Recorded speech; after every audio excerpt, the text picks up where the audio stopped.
Hello there. Hello guys, my name is Johnny and welcome to my next lightsaber review. I'm really looking forward to this one because this time I've got not one, but two brand new lightsabers to show you.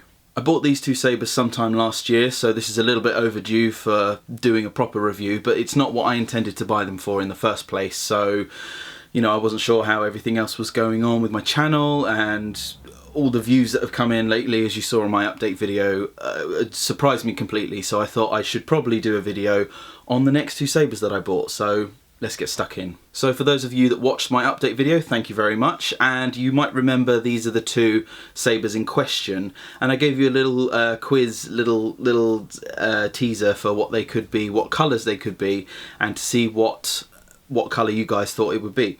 So let's talk about one saber at a time. So I'll start with this one here. So both of these sabers are from Saberforge, and this is the Saberforge Xiphos lightsaber. Both of these are apprentice lightsabers, not elite ones like my old favourite Obi-Wan's Redeemer hilt, and my all the bells and whistles complete version of the Emerald Knight, which was my last review. These two are a bit different. As I mentioned previously, they are of the apprentice tier, so they're a bit cheaper and a little bit smaller. I mean, especially this one. Comparing the two of them together, you can see that the Xiphos is a lot smaller already. And comparing with the Redeemer, it's like, don't ever talk to me or my son ever again sort of situation. But yes, the Xiphos. This one is one that I purchased for me, the other one was purchased for a friend, and I have to say I really like this one, even though it's a little bit smaller than I hoped or expected. This one has a brown leather wrap. I don't know if you can see it quite as well. It's not showing up particularly brown, it looks black on camera, but it is a dark brown leather wrap. It's one that I wanted actually to have in a lighter brown, but they didn't have it at the time when I ordered, but that was fine. I ordered these on a sale as well, so that helped with shipping costs and everything like that. And as you see, it's quite a nice little sleek design. Not too bad at all. I really like it. So I wonder if you can guess what colour this was. Most of you, I don't think most of you guessed. Oh no, most of you guessed this one correct. Could you imagine if Jedi had to actually plug their blades in before they started? And most of you guessed this one correctly. Is green. It's a nice green saber, because I thought the brown leather would go well with a green colour. So I got it in green. And as you noticed when I turned it on, there was no sound. This one is purely, as is the other one, these are purely meant to be stunt sabers, because we originally bought these with the intent to make a little saber fight video. And it was super cheap at the time, and we both decided to just dive in and get them without sound, because, you know, for the filming of everything, you wouldn't want to pick the sound of the saber up on location or whatever we were going to do. So yeah, this is just purely green, no sound, no flash on clash. One thing that is different is that the blades are of a different, they've got a rounded tip. No immature jokes please people. Whereas you can see with the old blades they had like a point, like a smooth point tip, which I personally prefer, but at the end of the day it doesn't really matter for what I'm using these for, or what I was going to use these for. It's all going to be covered over anyway. Again, I made a bit of a mistake with this one. Because this is a shorter hilt, I should have gone for a longer blade, but I just went with the 26-inch blade again, as I did with my Emerald Knight saber. And it's quite a nice vivid green. Let me just turn the lights off and give you an idea of just how green it is. So yeah, that's quite nice. Saberforge do this really brilliant thing of having a wrap inside the blade that enables the light to sort of be the same level all the way up. Of course it's brighter at the bottom because that's where the LED comes from, but you know, oh, I'm just watching that on the camera, that looks really good. The way it sort of wobbles around. Yeah, it's a really nice green. I believe it's the plain green, not the light green. So yeah, obviously with no sound, there's not much to talk about with this one, which is kind of good that I've got two of them because I can fill the video out a bit more. So yeah, I really like the design of this saber. I was worried that this top bit was going to be a little bit fat, but no, it's not. It's absolutely fine. I really like the gap between the two sort of different materials, with the leather wrap on the bottom half and then the metal and black kind of alloy on the top half, which is really nice. And then it's got a nice sound vent in the bottom, which is even cooler. And of course I added the CoverTech knob so I can put it on a belt for cosplay or for filming or what have you. For this one, for display purposes, I'm using the blade plug that came with my Emerald Knight lightsaber. But the one that it actually came with was this sort of triangular looking blade plug, which is kind of cool actually. It's the default blade plug. Now what I learned the hard way, both times I've bought sabers that needed blade plugs, because the Redeemer does not need a blade plug, it's just as it is. You can specify in the comments of your order which blade plug you want, and they're all on the adaptive saber part page of the lightsaber of the website of Saberforge, and they have about 5 or 6 different variations of blade plug which you can choose from for your order. Because you're spending over a certain amount of money, you get to choose one, or sometimes you can get a free one if it's on a deal weekend or something like that. But I stupidly didn't order a specific blade plug, so both of these came with this triangular design on it, and there are a couple of cool ones on there, so it's worth checking out if you want a proper customized feel to your saber. So yes, and that's the Xiphos. It's a nice, cute little compact saber with a few, you know, different designs, different materials and textures that make it quite unique and just lovely, really. I really do like this one. I'm quite pleased with it. And here we have Saber B, the second saber I bought, which is the Oracle, also Saberforge, obviously, as I bought them together. And again, it is an apprentice level saber.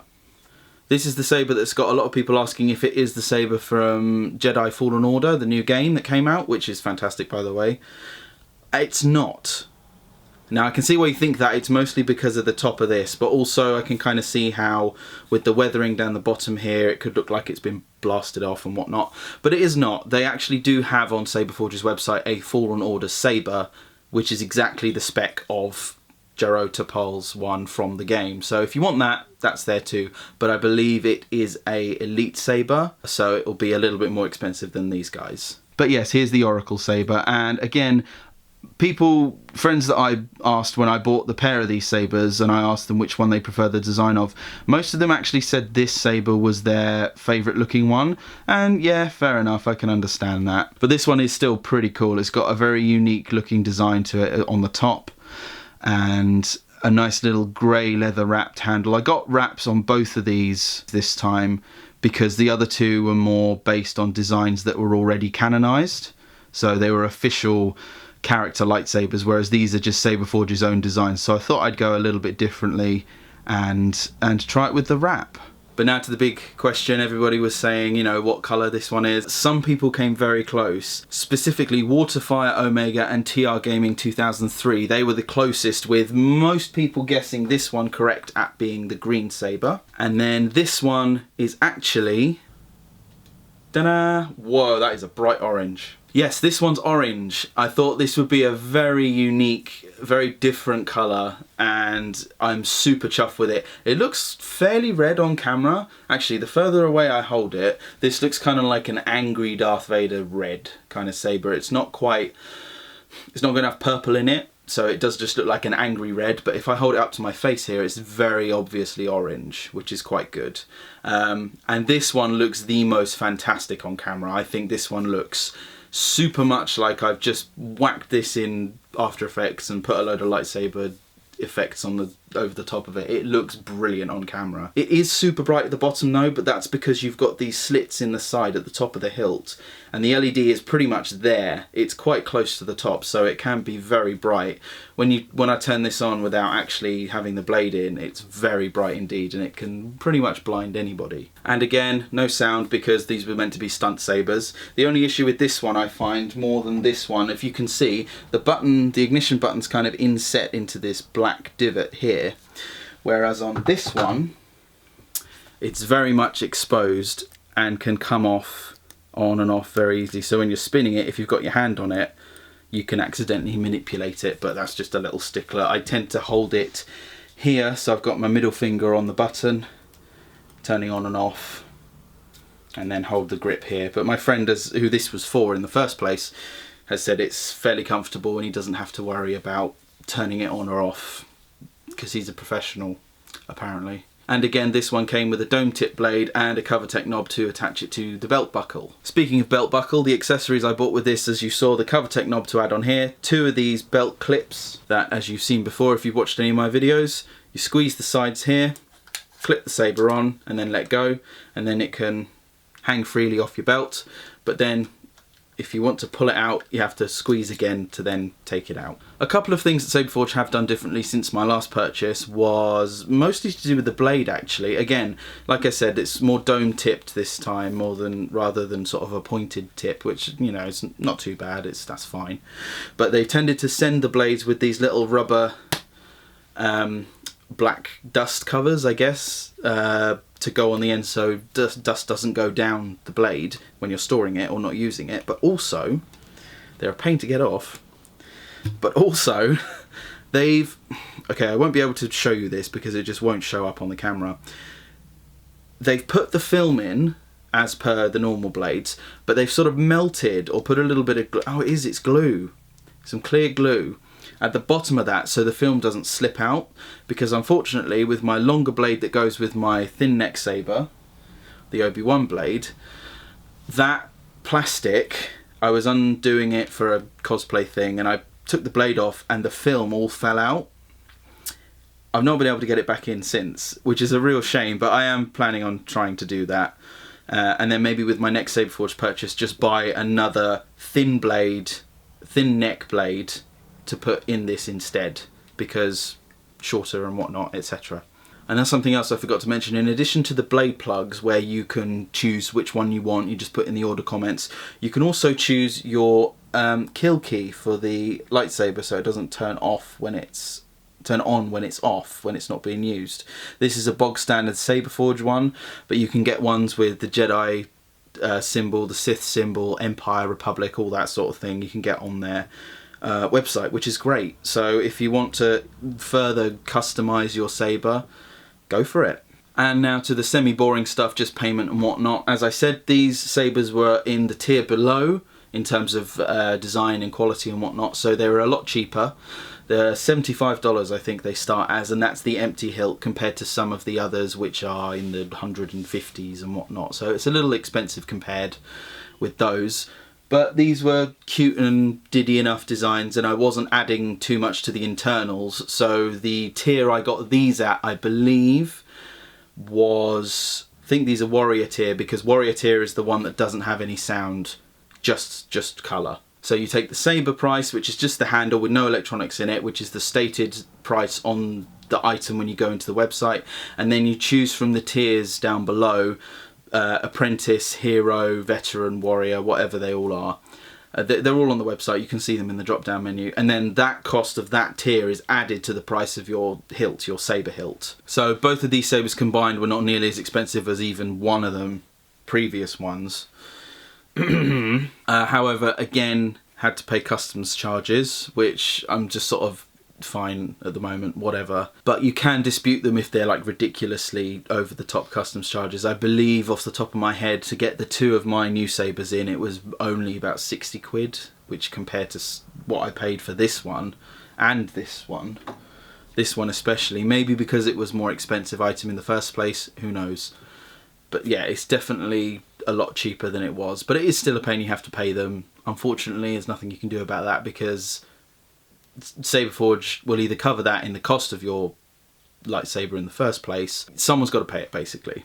So unfortunately it's just one of those things, but maybe I'm holding out hope for maybe if they could get a little workshop over in Europe somewhere, that would lessen those customs charges, who knows. But either way, I'm very pleased with both of these sabers. They're cute, they're different because they're not based on any previous design from film or, you know, books or any other sort of extended universe canon. They're just Saberforge's own design, which you can therefore customize, and they just look a little bit different, a little bit special, and I think that's really nice. So yes, oh my god, that is now 4 lightsabers I have to my name, which is a bit ridiculous if you think about it. Let me know in the comments if there are any other questions you guys have. You left plenty on my Redeemer hilt video, so that's fantastic, and I do my best to answer them when I can. Don't want to leave you guys hanging, but if there's anything else that you guys want me to sort of make based on these sabers, I don't know if I'll be getting another one for a while, but if there's any other sort of content that you would want me to do, like sort of, I was toying with the idea of doing the advantages, disadvantages of thin neck sabers versus normal sabers, or just seeing how they interact with each other, like actually fighting with them, with the sound and whatnot. You know, there's plenty of opportunity for me to do something. So if there's something you'd like me to make, if there's something you'd like to see from me based on more of these sabers, please let me know in the comments. Thank you very much for watching, guys. I hope this answers some more of your questions and that they were interesting enough sabers to you to keep watching. So please subscribe, please give us a like, it always helps. If you want to see more content like this, please do just drop a subscribe. It helps me a lot. You'd be surprised. Take care, guys, and may the force be with you.